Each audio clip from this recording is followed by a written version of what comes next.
let's talk about Upon the Wing.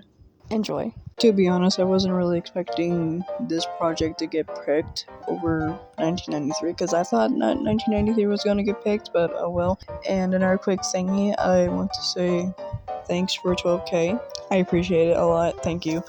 I won't try to spoil a whole lot of the story because I barely started.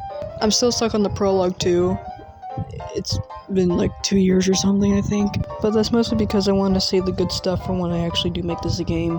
But anywho, I'll stop yapping and just get onto this. I'm going to talk about each and every character in this project, like their personalities, their character traits, and lore. But for the main setting, Upon the Wing is taking place somewhere in the late 1930s, and it's mostly of a man named Hunter Hastel, who works as a jazz vocalist in a restaurant. He's the one in the middle. Hunter mostly spent his weekends at the restaurant, and during the weekdays he worked as like a journalist or something, I think, but did whatever he could to take care of the family, and he shares a house with a wife and 2 daughters. The only known photo I have of all of them four is this one.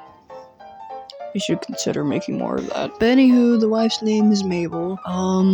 She worked as like a psychotherapist for people, so she was pretty well known in the community, especially in Hunter's community. And then you have the daughters of Margaret and Elizabeth. Elizabeth was very chatty at a young age, but Margaret wasn't. But Margaret had a very close bond with Hunter, so she would wait outside every day to wait for him to come home, and they would do their daily family stuff. Until the day they disappeared and Hunter went mad. But, Hunter doesn't really seem like the type of person that would go mad or get angry. And that's mostly because he's a sensitive, emotional man in his 40s. Like, he's someone who'll sing you a lullaby and start crying in the middle of it. But he's also the biggest romantic out there. And I mean it. But, Hunter just loves his people. He wants to keep them safe to the point where it can damage him. But he also knows how to work with guns, and he's very good at it. He wouldn't really shoot somebody, but he could. So yeah, English jazz vocalist with anxiety. And let's talk about my favorite, Bennie Orman. I love him so much. He was a close friend of Hunter, more like best friends.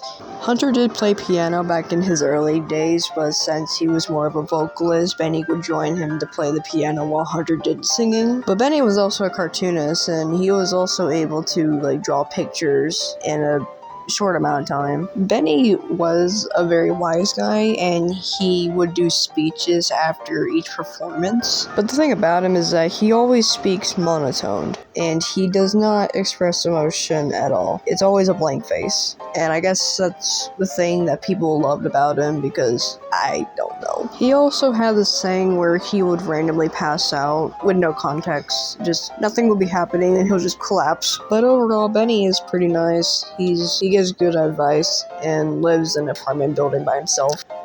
Single old man. I also swear, Bennie is probably the most difficult character to draw. I keep having to change his hairstyle a bunch of times, and drawing his anatomy is also difficult because he's chubby. He's a fat man, and in all honesty, I don't mind him being fat, but it's just anatomy is difficult.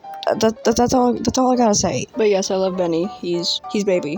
Sometimes. Now we have Norman Fletcher, and boy, what a great guy he is. You see, I'm not that great at writing antagonist or villain characters, but Norman is an exception, but he's also complicated with a bad reputation too, of course. You see, Norman is the founder of the restaurant, so he's technically Hunter and Bennie's boss. But because they were living in the Great Depression, Norman was a greedy bastard. He was always trying to find ways to scavenge money, even if it meant by using his own friends or his own wife. And it doesn't really make it better that Norman has a case of hypomania. I'm not exactly sure if that existed back in the 20s and 30s, but Norman was crazy. He was a maniac.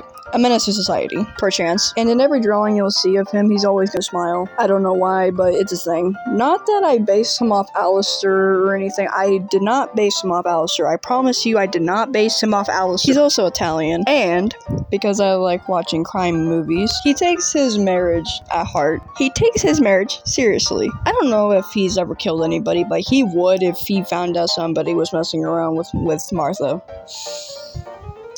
Now, speaking of Martha, there's not really much of her info at the moment, but all I can say about her is that she's Norman's wife. She also worked at the restaurant. She was a vocalist of her own, like a vocalist by herself, and she was a chronic chain smoker. You see, the Fletcher's marriage was very complicated. There was typically a lot of fighting and arguing, and they split up, but they end up back together because they can never split up. They love each other so much. But it's really both of their faults in the deep end because, you know, I don't know, every marriage in a mafia movie has to be fucked up. And I'm sorry if all of this info sounds really lazy to you. I don't normally make videos like this because when I bring a character in, I just bring it in an animation meme or a short. I